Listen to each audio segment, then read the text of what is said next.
আসসালামু আলাইকুম এভরিওয়ান। আজকে আপনাদের সঙ্গে কামিজ কাটিং এবং সেলাইয়ের ভিডিও শেয়ার করব। কামিজটি কাটিং করার জন্য কাপড়টিকে আমি 2 ভাঁজ 4 পাট করে নিয়েছি। এবার আমি পুরানো একটা কাপড় থেকে বডির মাপ নিয়ে নিচ্ছি। গলার চওড়া 3 ইঞ্চিতে মার্ক করছি। কাঁধের চওড়া নিয়েছি 4 ইঞ্চি। পেছনের গলা 2.5 ইঞ্চিতে মার্ক করে একটা শেপ দিয়ে নিচ্ছি। আমি এখানে গোল গলা নিয়েছি। এরপর কোণা থেকে 1 ইঞ্চিতে মার্ক করে আমি একটা শেপ দিয়ে নেব। এরপর এখানে আমি বডি 10 ইঞ্চিতে মার্ক করে নিচ্ছি। এখানে বডির অংশটি মার্ক করা হয়ে গেলে নিচের অংশটা শেপ দিয়ে নিতে হবে।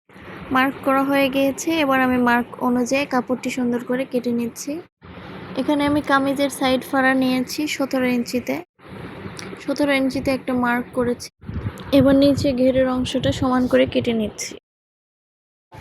এখানে আমার কামিজটি কাটিং করা হয়ে গিয়েছে। এবার আমি সামনের গলা কাটিং করব। সামনের গলা আমি 5 ইঞ্চি লম্বা রেখে মার্ক করে নিচ্ছি।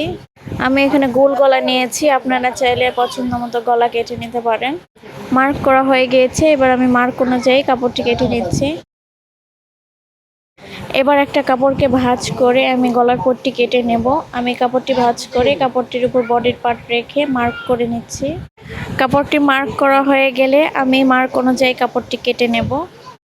এখানে আমার গলার পট্টি কাটিং করা হয়ে গিয়েছে। এবার আমি পট্টিটাকে সেলাই করার জন্য পট্টির কাপড় উল্টো সাইড করে বডির পার্ট সিধা সাইডে রেখে সেলাই করে দিচ্ছি। সেলাই করা হয়ে গেলে পট্টির কাপড়টিকে আমি ভাঁজ করে চাপ সেলাই দিয়ে নেব। চাপ সেলাই দিয়ে নিচ্ছি। চাপ সেলাই দেওয়া হয়ে গেলে আমি কাপড়টিকে ভেতর দিকে ভাঁজ করে দিয়ে সেলাই করে নেব। সেলাই কাজে আপনি যদি নতুন হয়ে থাকেন, আমার ভিডিও ফলো করলে অবশ্যই আপনিও তৈরি করে নিতে পারবেন। আমি এখানে একই নিয়মে 2টি গলার পট্টি কাটিং এবং সেলাই করে নিয়েছি। এবার আমি কাঁধের অংশটা সেলাই করে নেব। মনে রাখতে হবে আমাদের উল্টো সাইডে সেলাই করে নিতে হবে। আর অবশ্যই সবগুলো সেলাইয়ের শেষে ব্যাক স্টিক দেবেন এবং সেলাইগুলো ডবল দেওয়ার চেষ্টা করবেন। আমি এখানে অফ ক্যামেরায় হাতা সেলাই করে নিয়েছি। আমার চ্যানেলে হাতার ভিডিও দেওয়া আছে, আপনারা চাইলে আমার চ্যানেল থেকে হাতার ভিডিও দেখে আসতে পারেন। এখানে আমি বডি জয়েন দিয়ে নিয়ে সাইড ফাড়া সেলাই করে নিচ্ছি। সাইড ফাড়া সেলাই করার জন্য আমাদের মনে রাখতে হবে নিচের দিক থেকে সেলাই করে নিতে হবে। আপনি যদি আমার চ্যানেলে নতুন হয়ে থাকেন তাহলে অবশ্যই সাবস্ক্রাইব করবেন পরবর্তী ভিডিও পাওয়ার জন্য। এখানে আমার সাইড ফাড়াটি সেলাই করে নিচ্ছি।